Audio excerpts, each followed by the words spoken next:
Lectura del Santo Evangelio según San Marcos.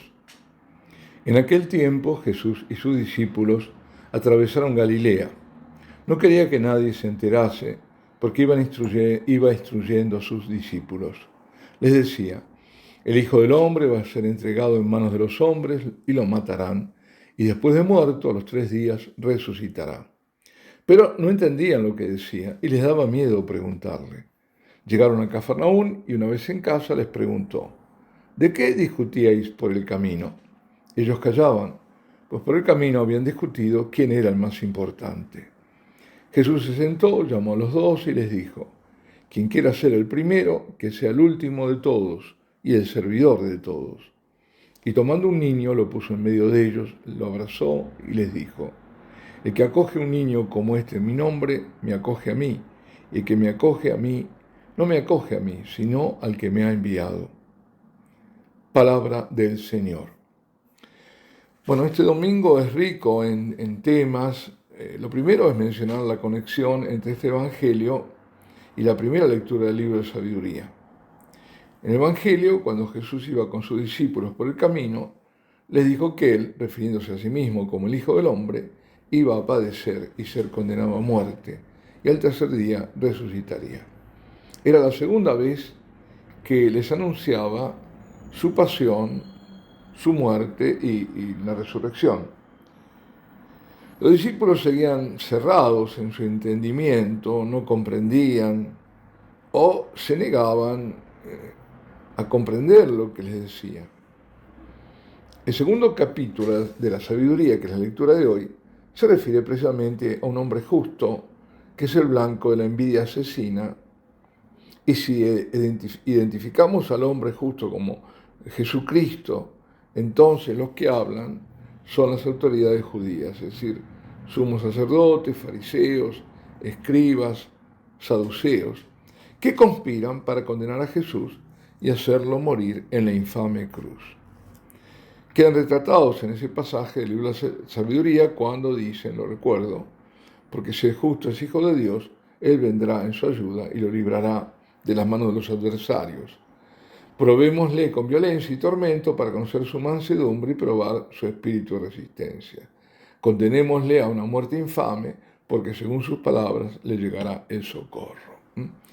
Y digo, ¿esto acaso no es lo que relatan los evangelios? Por ejemplo, en Lucas, en capítulo 23, donde se lee algo parecido. Cuando le dicen: salvó a otros, él está en la cruz, crucificado, salvó a otros, dice: sálvese a sí mismo. La gente, ¿no?, se burlaba: si es el Cristo, su elegido. Y los soldados también se burlaban de él, y acercándose para entregarle vinagre le decían: si eres el rey de los judíos, sálvate a ti mismo. Y la carta de Santiago, que es la segunda lectura, también está vinculada a la conspiración contra el Señor, que lo condujo a su pasión y muerte, porque el apóstol reprende a los destinatarios de su carta diciéndoles que están llenos de envidia, como lo estaban los enemigos del Señor, y que sus intenciones son asesinas. Y los confronta con la sabiduría que viene de lo alto, que está llena de misericordia y es imparcial y llena de buenos frutos. En este caso, esa sabiduría es la figura de Jesucristo. Por otro lado, la reprimenda a Santiago, podríamos pensar que es producto de su propia experiencia en el seguimiento de Jesús, porque él había sido uno de aquellos discípulos que discutía con los demás sobre quién de ellos era el más importante. Todos pretendían la supremacía porque no entendían qué comportaba ser el primero. Lejos estaba de sus mentes el sufrimiento que esperaba ser apóstol. En ese momento eran discípulos, todavía no eran apóstoles. El martirio al que se deberían enfrentar. En aquellos momentos las discusiones eran provocadas por los celos, por la soberbia. El maestro les enseña cómo se es grande por el servicio y por hacerse el último, que es la verdadera humildad. Esto se comprende lo que está pasando más en el Evangelio de San Mateo, porque en Marcos pareciera que al presentarles un niño, a exhortarles a acogerlo, estuviese desvinculado del discurso anterior. Sin embargo, en Mateo no es así, ya que llama al niño, lo pone en medio de los discípulos para decirles que quien no se haga pequeño, como ese niño, no puede entrar en el reino de los cielos.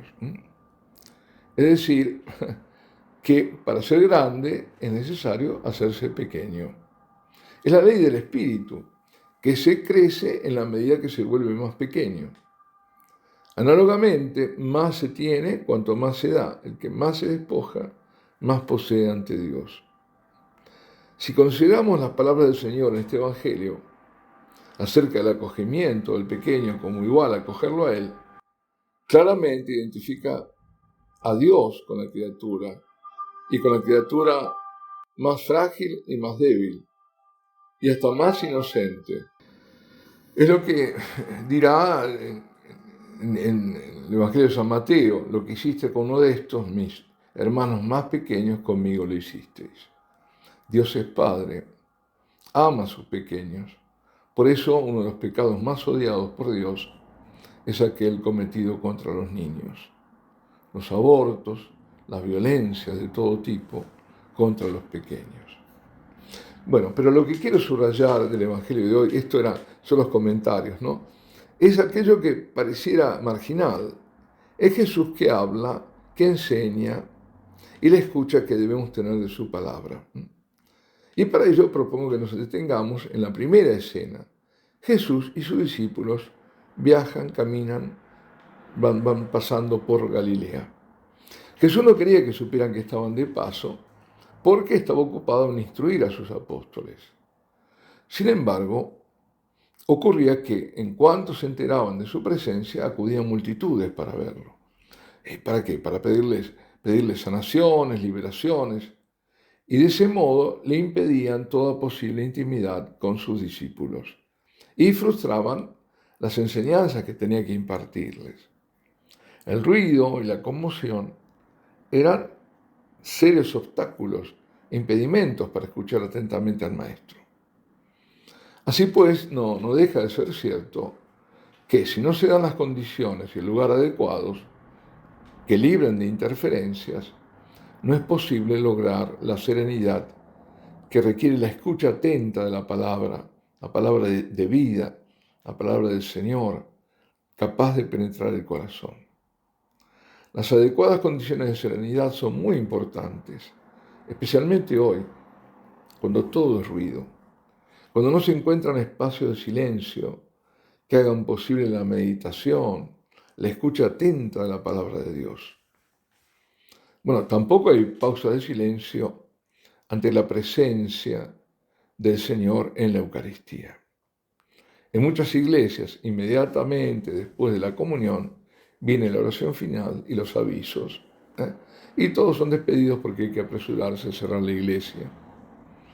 Muchas son las iglesias que están casi siempre cerradas y otras importantes que se volvieron museos. Esta es la triste realidad en muchas partes. Muchas son. Además, se tiene miedo del silencio. Horror vacui, el horror al vacío. ¿Por qué? Porque el silencio se presenta como un vacío. Si el sacerdote luego de la comunión deja un espacio de silencio para el agradecimiento de los fieles y de él, ¿no? Empiezan algunos a moverse inquietos, a toser, ¿no? Se mueven los asientos, ¿no? Es decir, ahí están los demonios, ¿no? Para impedir que se agradezca a Dios. Y ese es un momento muy importante. Todos necesitamos escuchar a Dios, que habla a nuestros corazones, que guía nuestras vidas, que trae luz en medio de la oscuridad. Necesitamos diálogos en los que su presencia hable a nuestro silencio. Porque a veces no se trata de palabras, sino de algo mucho más profundo. La acción divina en nosotros, la luz de su mirada, el encuentro de corazón a corazón, el abrazo de su amor. Cada uno de nosotros está llamado a crecer continuamente en unión con Cristo, que dice: yo soy el pan vivo bajado del cielo. Y el modo de acercarse a Cristo es a la vez comunitario y personal. Decía el Santo Padre, Papa Juan Pablo II, nuestro culto comunitario en la misa debe ir acompañado de nuestro amor personal en las horas santas de oración, de estar con Él en adoración, para que nuestro amor a Jesús sea completo. Esta vida pasa, es un viaje. Y este viaje, para que sea un viaje feliz, tranquilo, verdadero, debe ser un viaje de fe y de intimidad con el Señor. Eso no va a quitar que haya momentos difíciles, claro, siempre los hay. Pero nada te va a quitar la paz si estás con Él. Por eso debemos encontrar tiempo para la oración, especialmente para estar con Él en adoración, porque Dios está oculto en el Santísimo Sacramento y solo espera que descubramos el secreto de su presencia. Alabado sea Jesucristo.